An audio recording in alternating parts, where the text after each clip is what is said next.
నాకు ఒక మెసేజ్ వచ్చింది. యాక్చువల్లీ ఆ మెసేజ్ చూపిద్దాం అనుకున్న డిస్‌ప్లేలో, కానీ ఆమె ఐడీ తెలుస్తుంది. ఎందుకులెండి మెసేజ్ చెప్తాననమాట. అక్క ఏదైనా వీడియో చేసినప్పుడు కింద బ్యాడ్ కామెంట్స్ వస్తాయి కదా! అవి డిలీట్ చేయాలా? లేదంటే ఇగ్నోర్ చేయాలా? అని చెప్పేసి అడిగింది. నేనేమంటున్నా అంటే నేనిచ్చే మెసేజ్ ఏదంటే బ్యాడ్ కామెంట్ అని ఎలా డిసైడ్ చేస్తావు నువ్వు? అంటే వాళ్ళు ఏం పెట్టారు? మీ ఆడియో బాలేదా? లేదంటే వీడియో బాలేదా?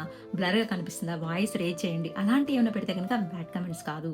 అవి మీ ఫీడ్‌బ్యాక్ అనమాట. నెక్స్ట్ టైమ్ మీరు అలా కొంచెం ఇంప్రూవ్ చేసుకోమని చెప్పేసి. బ్యాడ్ కామెంట్స్ అంటే పర్సనల్‌గా అటాక్ చేయడము, ఫ్యామిలీని కమెంట్స్ చేయడము, అబ్యూజ్డ్ లాంగ్వేజ్ ఇవ్వడం, ఇవి బ్యాడ్ కామెంట్స్ అనమాట. అవి ఫీడ్‌బ్యాక్ కాదు. టాక్సిసిటీ ఇలాంటిది ఏదైనా కమెంట్స్ వస్తే గనుక నేను డిలీట్ చేసుకుంటాను అని చెప్పేసి. ఎందుకంటే మన వీడియోస్ స్ట్రేంజర్స్ మాత్రమే కాదు, ఫ్యామిలీ చూస్తది, సిబ్లింగ్స్ చూస్తారు, ఫ్రెండ్స్ చూస్తారు. వాళ్ళందరికీ మన గురించి ఒక ప్రైడ్ ఉండాలి. నాట్ ఆక్వర్డ్ ఫీలింగ్ అని చెప్పేసి.